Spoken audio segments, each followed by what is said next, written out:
मित्रों प्रणाम। अंतरंग जीवन का देवासुर संग्राम, लेखक पंडित श्री राम शर्मा आचार्य। आइए पढ़ते हैं पृष्ठ 36 से। विश्व मानव की अखंड अंतरात्मा। साथियों, विश्व मानव की आत्मा एक और अखंड है। विश्व मानव की आत्मा एक और अखंड है। समस्त जड़ चेतन उसी के अंतर्गत अवस्थित है। इस आत्मा में अपनी एक दिव्य आभा, स्वर्गीय ज्योति जगमगाती है। अनेक मल आवरणों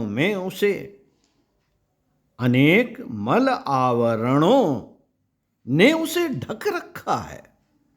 यदि वह ज्योति इन आवरणों को चीरकर अपने शुद्ध स्वरूप में जगमगाने लगे तो उसका आलोक जहां भी पड़े वहीं आनंद का परम आह्लादकारी दृश्य दिखाई दे सकता है। इस प्रकाश की सीमा में आने वाली हर वस्तु स्वर्गीय बन सकती है। ऐसी बहुमूल्य ज्योति हमारे अंदर मौजूद है। स्वर्ग की सारी साज सज्जा हमारे भीतर प्रस्तुत है, पर अविद्या के प्रतिरोधी तत्वों ने उसे भीतर ही अवरुद्ध कर रखा है। फलस्वरूप मानव प्राणी स्वयं नारकीय स्थिति में पड़ा हुआ है और वैसा ही नरक तुल्य वातावरण अपने चारों ओर बनाए बैठा है। आत्मा स्वार्थ की संकुचित सीमा में अवरुद्ध होकर आज खंडित हो रही है। व्यक्ति अपने को दूसरों से अलग खंडित देखता है। फलस्वरूप चारों ओर संघर्ष और कलह का वातावरण उत्पन्न होता है। वस्तुतः हम सब एक हैं, अखंड हैं। सब एक दूसरे से जुड़े हुए हैं। एक का सुख दुख दूसरे का सुख दुख है। एक का सुख दुख दूसरे का सुख दुख है। उठना है तो सबको एक साथ उठना होगा। सुख ढूंढना है तो सबको उसे बांटना होगा। खंडित व्यक्ति स्वार्थ की संकुचित सीमा में रहकर अपने शरीर के लिए कुछ भी कितना ही इकट्ठा क्यों न कर ले, पर इससे उसे कोई चैन न मिलेगा। जब तक हम अपने को सब में और सबको अपने में न देखने लगेंगे, तब तक मानव अपनी मानवता से वंचित ही बना रहेगा। एक दूसरे के प्रति प्रेम, आत्मीयता, ममता, स्नेह, उदारता, क्षमा, करुणा की दृष्टि से देखें और जो कुछ अपने पास है उसका लाभ दूसरों को देने के लिए प्रस्तुत रहें। तभी मनुष्य की मनुष्यता सार्थक हो सकती है। आध्यात्मिकता का संदेश है कि हम में से हर कोई अपने भीतर दृष्टि डाले, अंतर्मुखी होकर देखें कि उसके भीतर कितनी प्रचुर मात्रा में दैवी संपत्ति भरी पड़ी है। यदि वह उसे जान ले, देख ले और उसका सदुपयोग करने लगे तो मरने के बाद नहीं, इसी जीवन में आज ही स्वर्ग का आनंद ले सकता है। यह कथा कल्पना नहीं वरन सुनिश्चित तथ्य है कि अपने आप को जान लेने पर मनुष्य सब कुछ जान सकता है। अपने आप को सुधार लेने पर संसार की हर बुराई सुधर सकती है। अपने को बना लेने पर बाहर के जगत में सब कुछ बन सकता है। अपने को विकसित कर लेने पर बाहर की सारी गिरावट उत्कृष्टता में परिणत हो सकती है। व्यक्ति महान बने, समाज महान बने तथा सारी वसुधा महानता से ओतप्रोत हो, यह मिशन लेकर अखंड ज्योति जन्मी है। यह मिशन लेकर अखंड ज्योति जन्मी है। जब तक वह जलेगी तब तक इसी प्रयत्न में लगी रहेगी। साथियों, दूसरे हमसे भिन्न नहीं, हम दूसरों से भिन्न नहीं, इसी मान्यता में अध्यात्मवाद का सारा रहस्य सन्निहित है। दूसरों की पीड़ा जब अपनी पीड़ा लगने लगे, दूसरों को दुखी देखकर जब अपने अंदर करुणा उपजे, दूसरों को सुखी और समृद्ध देखकर जब अपने भीतर संतोष और हर्ष की लहर लहराए, तब समझना चाहिए कि हम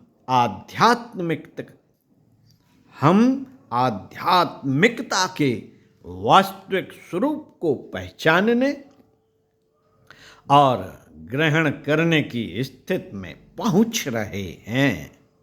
जब तक व्यक्ति अपने को समाज से भिन्न समझता है, लोकहित में अपने व्यक्तिगत स्वार्थ को अधिक महत्व देता है, तब तक वह मानवीय आदर्शों से पतित ही माना जाएगा। आत्मा अखंड है। हम सब एक ही नाव के यात्री, एक ही मंजिल के राही हैं, एक ही डाल पर रहने वाले पक्षी, एक ही बिल में रहने वाले चींटे चींटी जैसे परस्पर एक ही सूत्र में बंधे हुए हैं। सबका सुख दुख एक है। यदि संसार में पाप बढ़ेगा तो उसके बुरे प्रतिफलों से पुण्यात्माओं को भी कष्ट सहना पड़ेगा। पेड़ गिर पड़े तो उस पर रहने वाले सभी पक्षी आश्रय विहीन होंगे। बिल में पानी भर जाए तो उसमें रहने वाले सभी कीड़े संकट में पड़ेंगे। मानव जात का भाग्य एक ही लिपि में लिखा गया है। यदि उत्थान होना है, सुख मिलना है, तो वह सामूहिक ही हो सकता है। जो लोग अमीर रहना चाहें और सब गरीबी भुगतें, यह स्थिति देर तक नहीं रह सकती। चाहे साम्यवाद हो, चाहे अध्यात्मवाद, दोनों ही दृष्टिकोणों से यह गर्हित माना जाएगा और इसे बदलने का प्रयत्न किया जाएगा। आत्मा एक व्यापक तत्व है। वह अनंत और अखंड है। पानी की हर लहर पर एक अलग सूरज चमकता दिखता है, पर वस्तुतः असंख्यों सूर्य कहाँ होते हैं। एक ही सूर्य की आभा तो अगणित लहरों पर स्वतंत्र प्रतिबिंब जैसे दिखती है। आत्मा भी एक है। आत्मा भी एक है।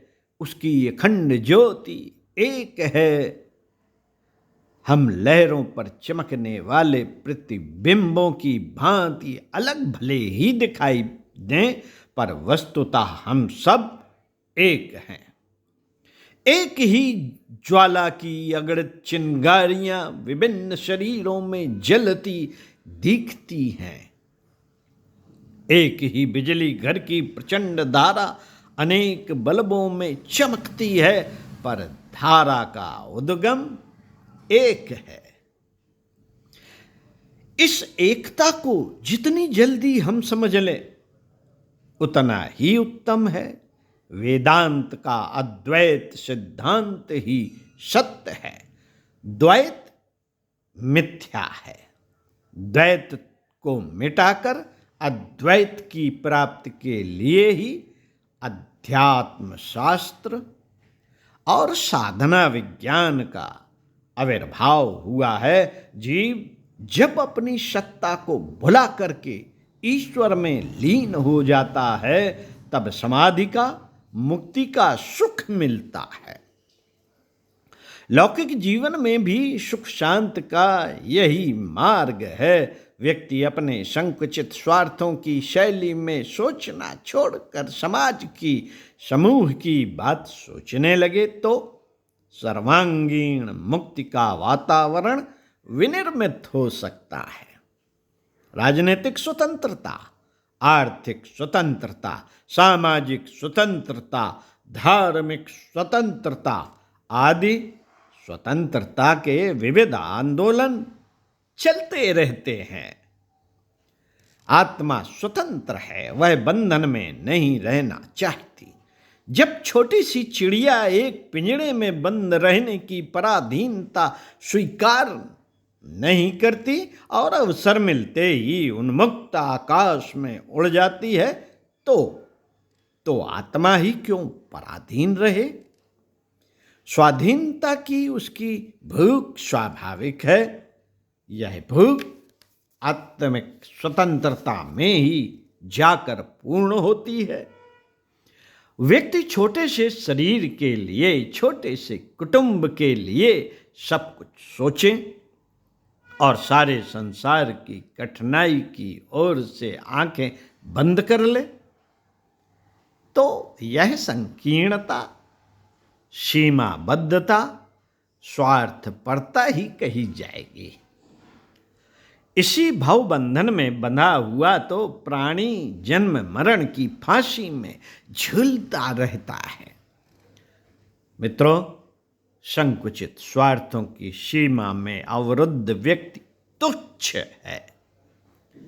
जो अपनी ही बात सोचता है, अपने ही दुख से दुखी और अपने ही सुख से सुखी है, वह अभागा प्राणी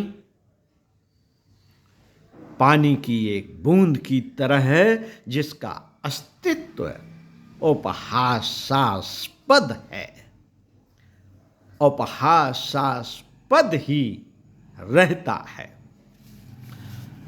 समुद्र में अनेक बूंदों का समाज रहता है, इसलिए समुद्र भी महान है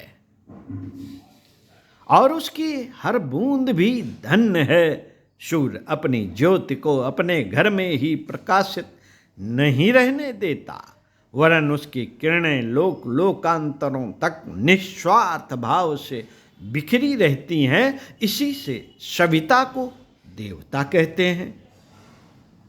वे मनुष्य भी देवता ही हैं जो ससीमता के बंधन तोड़कर असीम बनने जा रहे हैं, जिन्होंने स्वार्थ का परमार्थ में परिपाक करने का निश्चय कर लिया है। साथियों, इस संसार का भाग्य और भविष्य एक ही नाव में रखा हुआ है। विज्ञान की प्रगति ने इस एकता को और भी अधिक घनिष्ठ कर दिया है। इसलिए हमें सुख और दुख की, लाभ और हानि की, उत्थान और पतन की, जीवन और मरण की समस्या पर व्यक्ति की दृष्टि से नहीं, समूह की, समाज की, संसार की दृष्टि से विचार करना चाहिए। जिसमें सबकी भलाई है उसी में अपनी भलाई हो सकती है। जिसमें सबका सुख और संतोष है उसी में हमें भी सुख शांति मिल सकती है। अपने को सुखी बनाने की इच्छा करने वाले प्रत्येक को विस्तृत दृष्टि से देखना चाहिए और आत्मा की अखंड ज्योति को एक सीमित क्षेत्र तक संकुचित न रखकर विस्तृत विशाल क्षेत्र में फैलने देना चाहिए। सबके सुख में ही हमारा सुख सन्निहित है। यह बात जितने जल्दी हम समझ जाएं उतना ही अच्छा। ओम शांति। साथियों, स्वाध्याय सत्संग का क्रम बनाए रखिए और चिंतन मनन का भी। पढ़ते रहिए कुछ अच्छा और सुनते रहिए कुछ अच्छा।